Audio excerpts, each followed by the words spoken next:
Good morning. Good morning, Facebook, Instagram family. Glad you can join me this morning for another episode of Back to the World, my brother and my sister's keeper. I'm Tony. Thank you guys for joining us this morning. We'd like to give out a special shout and greetings and say Happy Juneteenth. This is a celebration, and it's paying honor and homage to slaves being freed on this day in 1865. So this morning, but the music that you hear in the background, we don't own the rights to. So if you have any comments, questions, or anything that you care to share, man, hit us in the boxes down below. Okay?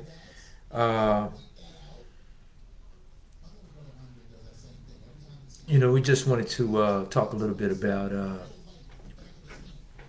Juneteenth and what it means. And I'm sure a lot of you, man, you've over the past few years, you're just really learning about Juneteenth and the history of Juneteenth. And we've been separated, man, so many ways, almost a month of Sundays. And all of our history is fragmented. I mean, many of us don't know what Juneteenth is all about. And many blacks are like, man, why are you celebrating this? They don't even understand the meaning of it. They don't understand the purpose of it or what have you. And the crazy thing is, you have some blacks are almost blaming blacks for being free 2 years after January 1st, 1863, when President Lincoln presented the Emancipation Proclamation. So, please forgive me, man, if I scud over my dates or what have you,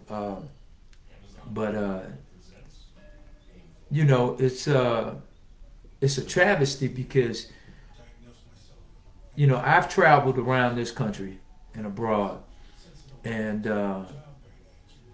if the subject ever comes up in these particular places, and we talk about Juneteenth, the first thing when I mention that I'm from Texas or whatever, they say, man, y'all weren't freed until 2 years after everybody else. And you act as though blacks were running around dumbfounded, not knowing what to do the whole bit. You didn't have social media. You didn't have the internet. So the only way you found out news or anything from around other parts of the country were when the ships would come in and dock. When they come in the harbor, and they would pretty much exchange certain things that they may have had that's not in that particular reason. They'll exchange information. People will let people know what's going on around other parts of the country, long ways from you. So this was the only way that you'll get your information. It's the only way that you would find out what was going on. So when the president granted the Emancipation Proclamation, Galveston, Texas was the focal point. So everyone almost in the state of Texas never knew what was going on, right? They didn't know. And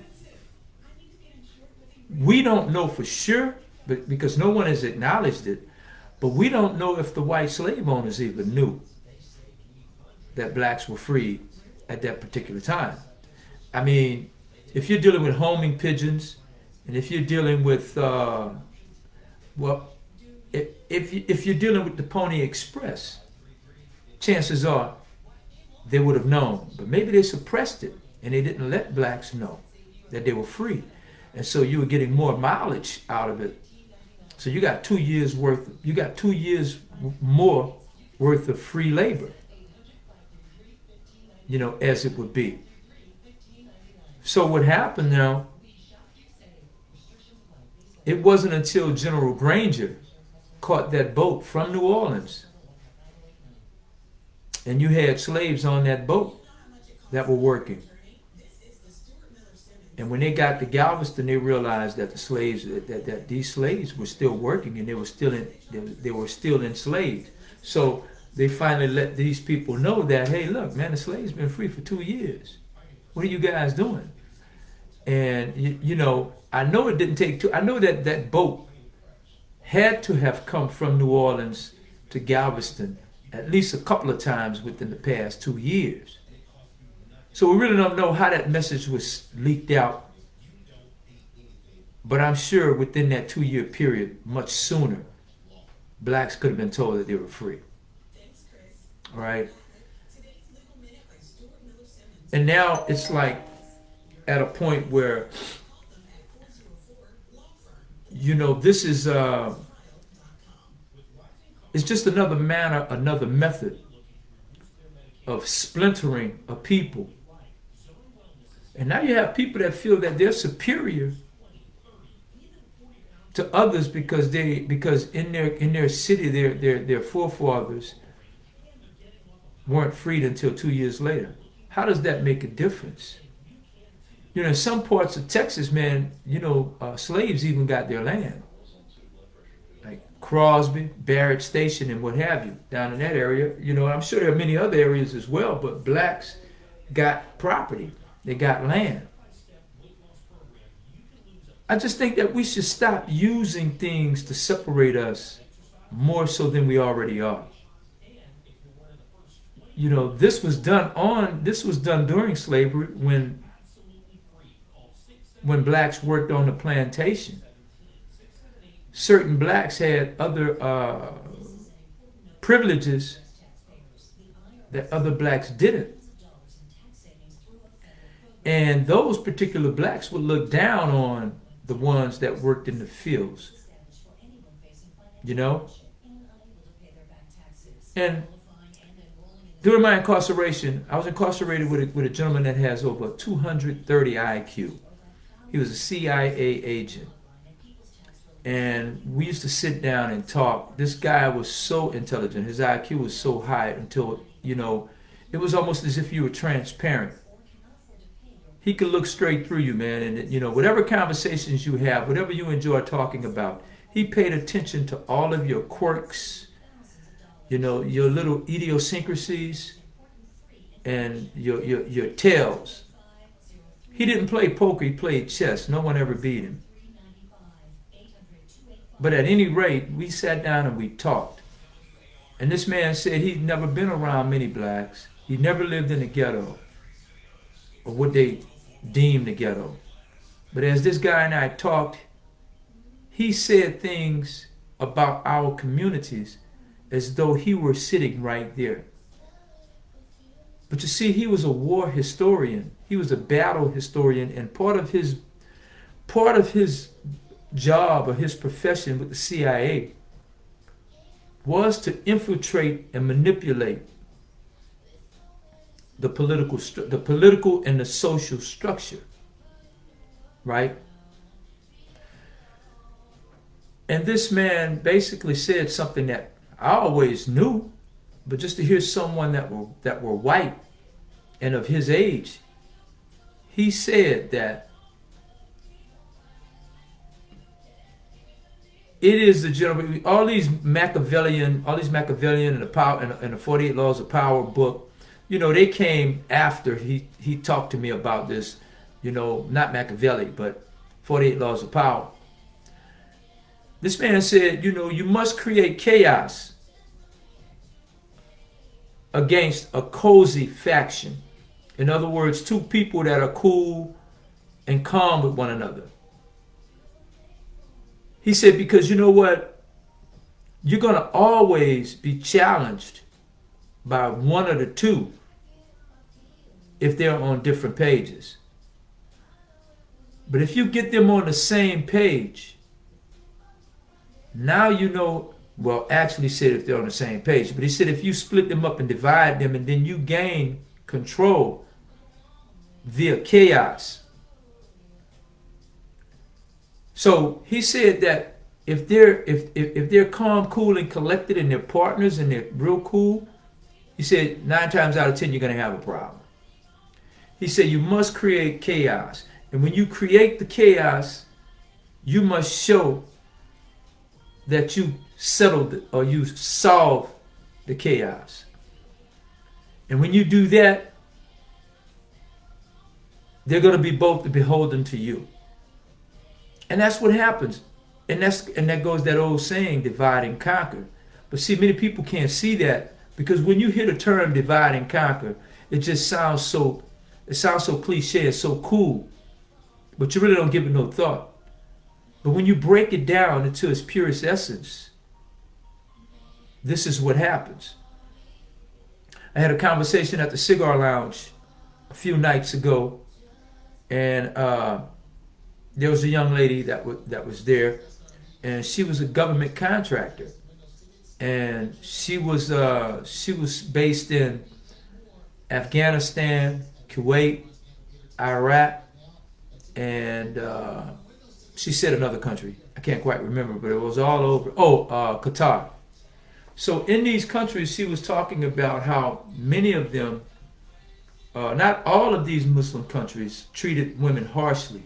But she was saying in some of the countries where she was, man, women had no leg to stand on. But she was telling me that she was in Afghanistan when the Americans had to pull out. And she was talking about how difficult it was to get to the airport. And see, when you live there, you have to keep a small cashier of cash, because if you have to move quickly, you can't write a check. They're not going to take Bitcoin, and credit cards don't matter either. So you got to have cash. So she said she had her cash, she made it to the airport, and she got out of there. And she was talking about how in Kuwait the country's changing, because when Americans settled the dispute between Kuwait and other factions, maybe it's Saudi Arabia or some other countries, that they were guaranteed deployment. They were guaranteed a base and a structure there for 100 years. Well, the earlier generation, from my generation back, they enjoyed having Americans there because the Americans protected them. Okay, the Americans kept everything solid, kept everything whole, kept all the major countries such as Iran and what have you from bombing them. Okay, and Saddam Hussein from taking their oil. But the Generation Zs and the ones that are coming now, they don't care about the history. So they're treating the women badly, and they want Americans out of there, not recognizing the fact that it's Americans being there that gave you your freedom. So now let's get back to what I'm talking about with the chaos. So once chaos was created between the Americans that were deployed in Kuwait and most of the young Kuwaitis, now the tide is shifting. The tide is shifting. They want Americans out of there because they don't understand and know or even care about their history. The same thing what we're talking about with the 1863 blacks that were freed and the 1865 blacks that came about a little bit later, right? And what I stated to her, see, I didn't know I was going to have this conversation this morning with you guys. But what I said to her is this. In biblical times, as far back as you can go, BC even, you had different factions that were pitted against one another. And it's the same with the Jewish race, with the Jewish and the Muslim faction. You know, who knows what was the rift originally that caused them to become enemies when, you know, both of the fathers of both of those religions is Abraham. So it makes one think that, you know, Muslims and Jews are cousins. They're kinfolk. someone gained power and influence for causing that wedge. Who was it? I mean, I'm not a scholar or anything, man. So if anyone knows, man, DM me. Hit us in the boxes down below and let us know. But at some point, there was a division and chaos was started. So the point I stated to this young lady was that chaos is their norm. This has become a way of life for that region of the world. And whenever someone as the middleman steps in, and you're thinking that you're going to mitigate the problem, but it turns out all you do is exacerbate it. You make it worse. So now both parties are going to blame you. You see? So sometimes, I'm not saying let both parties kill up one another or try and destroy one another, what have you. But this is something that's been going over there for thousands of years, right? In our country, we've been dealing with division and divisive, manipulative strategies for 500 years or so. You know, when we talk about the Lynch, is it Jimmy Lynch? It's Jim Crow, I know that, but Willie Lynch. When we talk about Willie Lynch, the whole bit, see, Willie, you know, this came about, but Willie Lynch took a page from the playbook going all the way back to biblical times. And he figured out, or his thought process was, he can break a slave the way a man will break a riding horse. And I don't care if Willie Lynch was fictional or if he was a real character. When you read the story of Willie Lynch, it hurts your heart because a lot of what he's saying is true about us as a people. But we are constantly looking for someone to ride in on a white horse, maybe a mask even, and to rescue and save the day. When we have the answers that lies within each and every one of us, ourselves. Sometimes saving yourself is just simply about getting up. And that's figuratively speaking, the getting up part. What that basically means is to immobilize and come together and unite and strengthen. You know,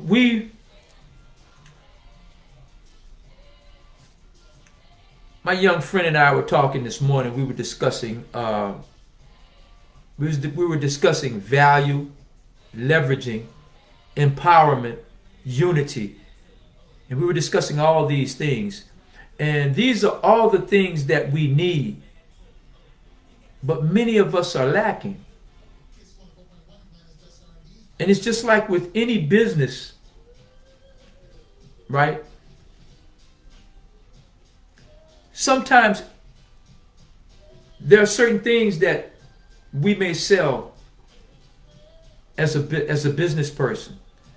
And we're selling items that's needed on a daily basis. Let's say things that are definitely needed, let's say like tissue, toothpaste. All right, we ignore these things. But these are items that's going to be bought, and bread.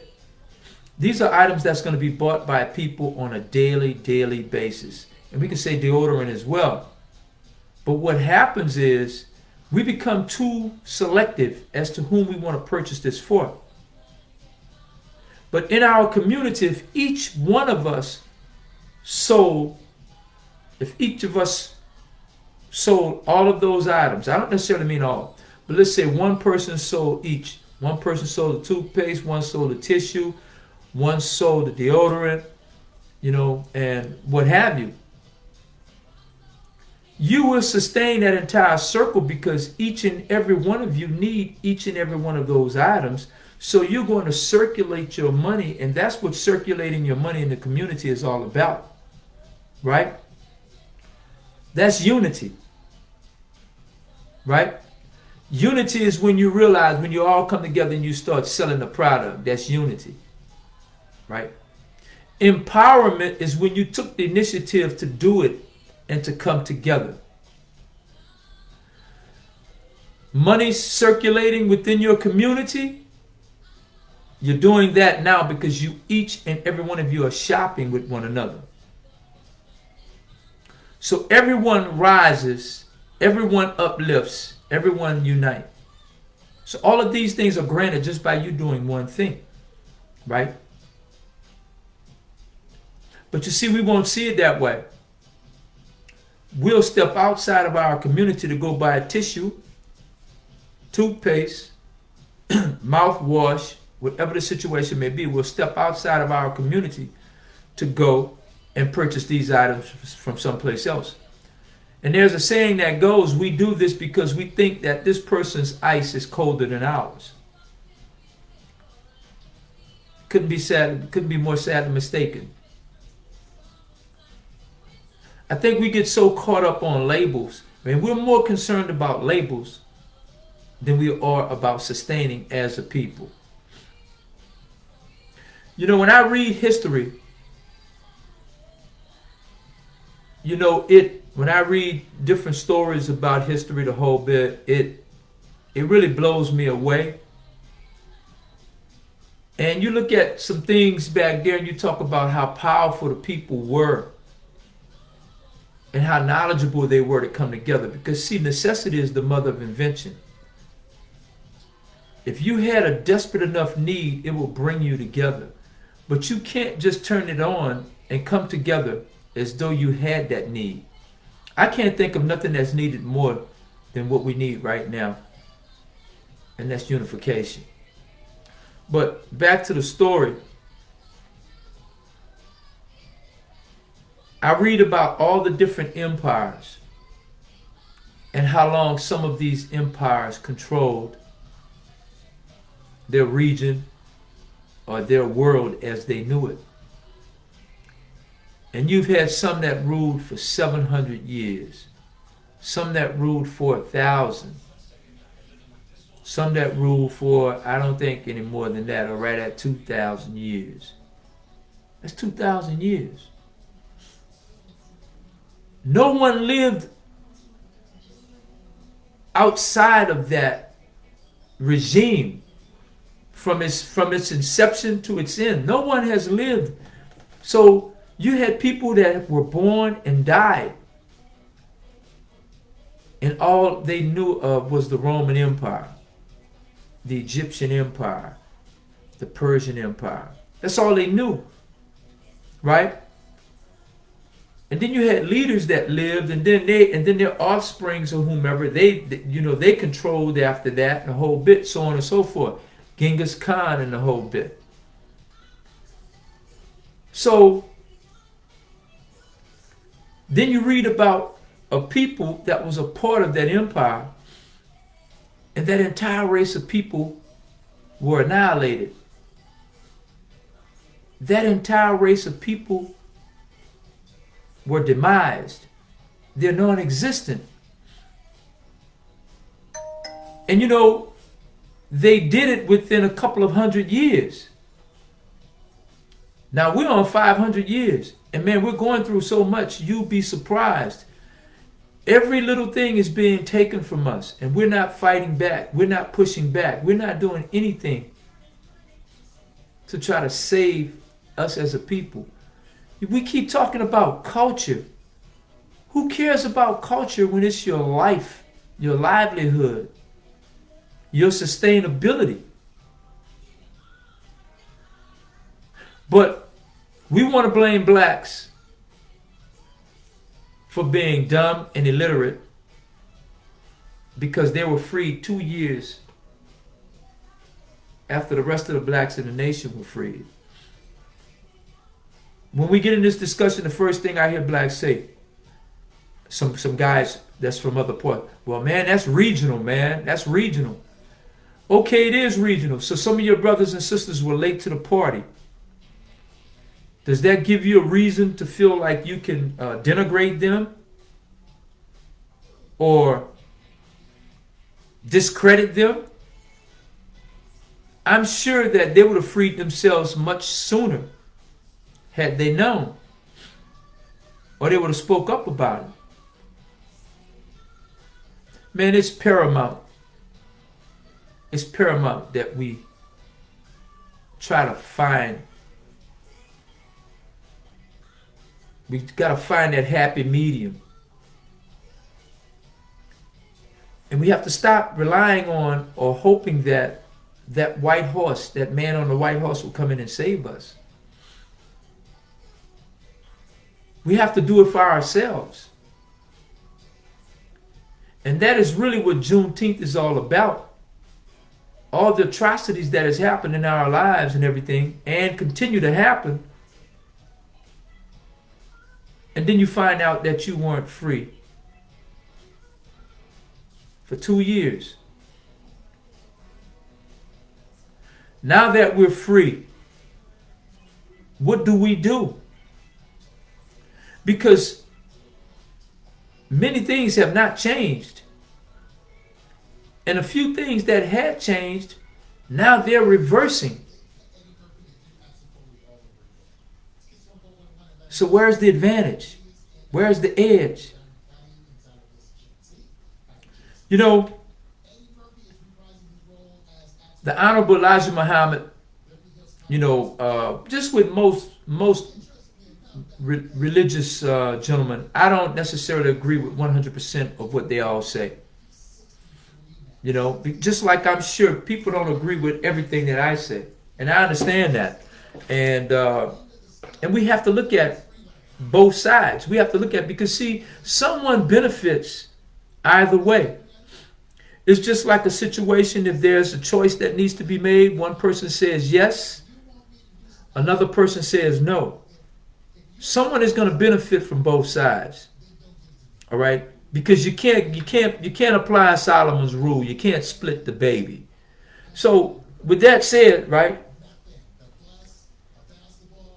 we have to determine ourselves,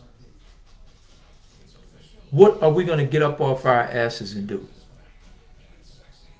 We have to determine for ourselves, are we going to lie down and continue to be steamrolled this way? And I'm not talking about bearing arms and marching on Washington and killing everybody. That's the first thing we say. We're not going to lie down and take it anymore.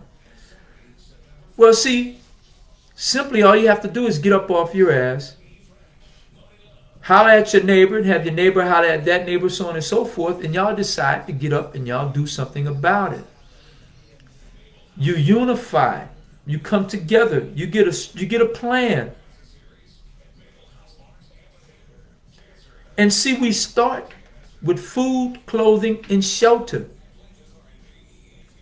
And then we provide a business that will support that community. And we do this throughout the United States. And what happens is the people that lives in those communities, they're going to go out and they're going to work. And they're going to work on different jobs at factories, corporations, manufacturing companies, and what have you. And they're going to come back in and they're going to shop within that community with all of those business owners. And the business owners are going to reinvest back into the communities. That's the way you support and sustain a community. This is the way that most empires survived. That's why they had taxation. But we think that, and that was the example that we talked about this morning. I had a friend tell me that there was a particular cigar that I liked. I tried it and I liked it. And he shared with me that these cigars, they sell them in Pasadena, Texas. Okay, well, I live southwest. But you know what? He told me how much they cost. Oh, no, he didn't tell me how much they cost. But I liked them, and he said that they were reasonable. So he said they sell them in Pasadena. I said, all right. I said, well, I may have to take a ride over to Pasadena to purchase them. So he says, well, there's a store right up the street. See that? He said, they sell them as well. I said, oh, yeah? He said, yeah. He said, but they're much cheaper in Pasadena. Okay. So I asked, what was the difference? He said the difference, there was a $3 difference. So now, don't get me wrong. I'm not so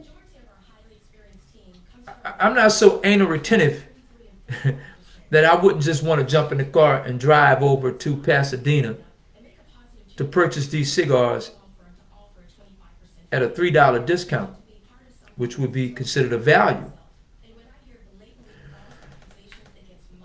But now, if I just go right to CDOT and I purchase those cigars for $3 more, maybe I won't get as many, but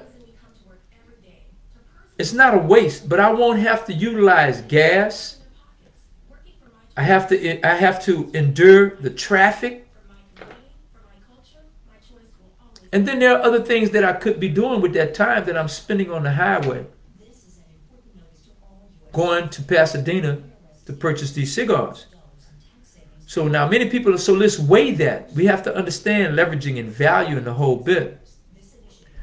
Could I have been doing something more productive and valuable with my time? I could have very well have. Even if I'm not, I'm satisfied for not having to drive that far. So sometimes we lose in one area when we think that we're gaining, because there are actually times when your time and your attitude, and what that basically means is not being stressed out in this Houston traffic. So sometimes your time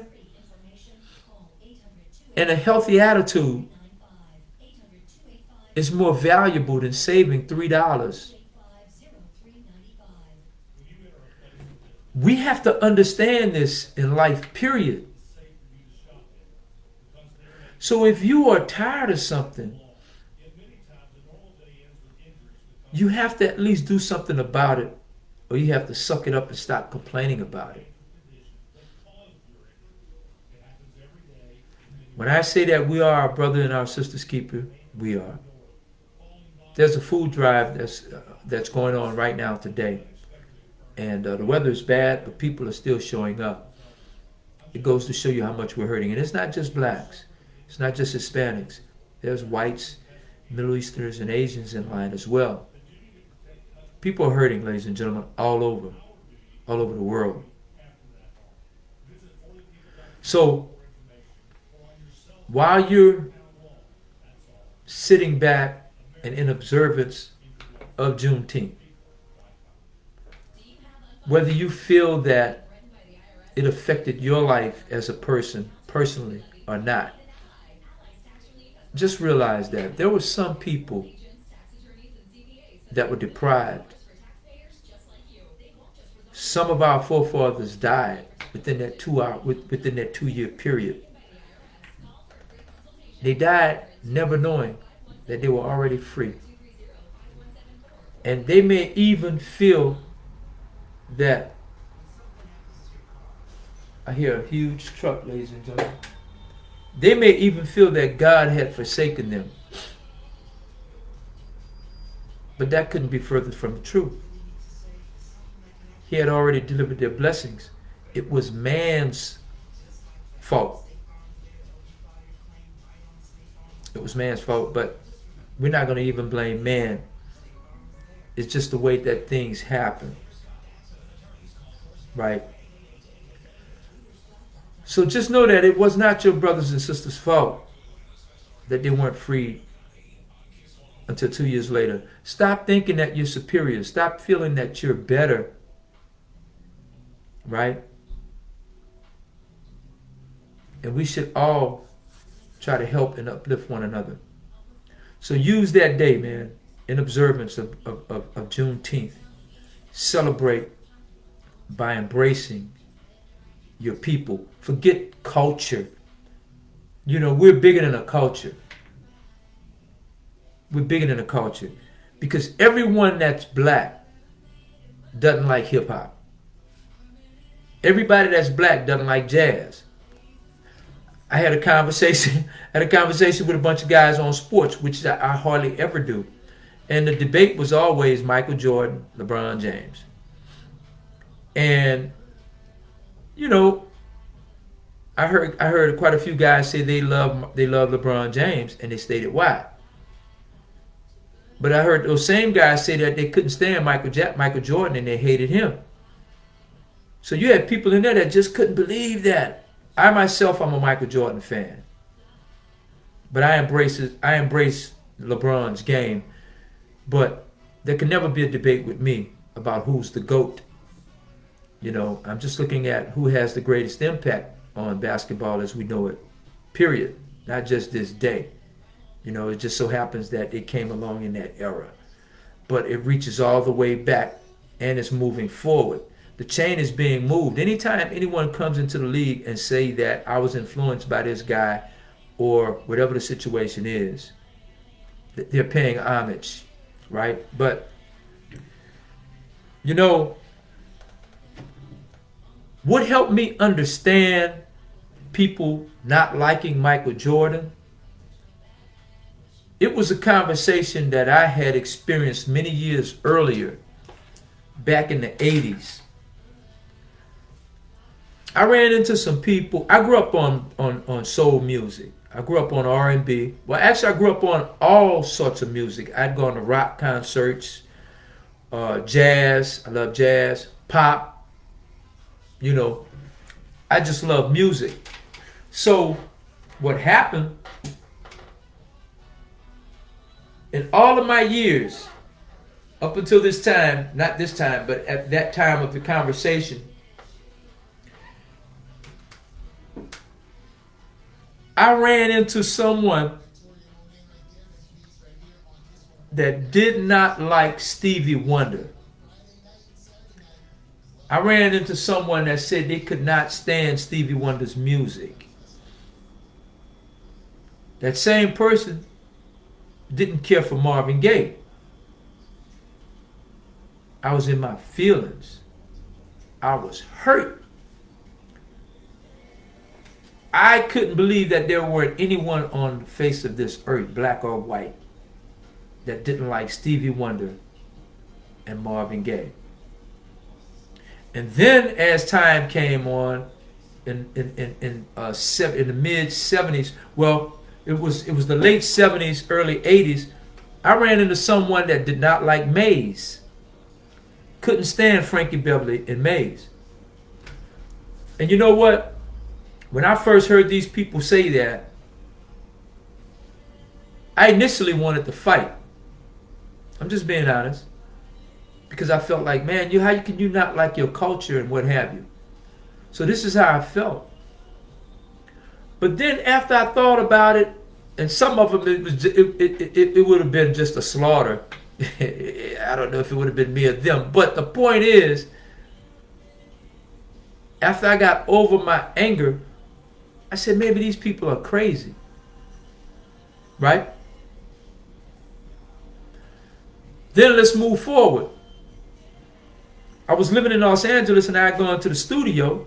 And when I had gone to the studio with this particular artist, and we're there and we're in the arena where people sang for a living. And they had a debate on who was the best,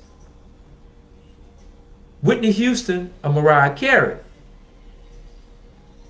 Well, I had to think about that. But then someone that I care not to name, but they are a historian in music. Their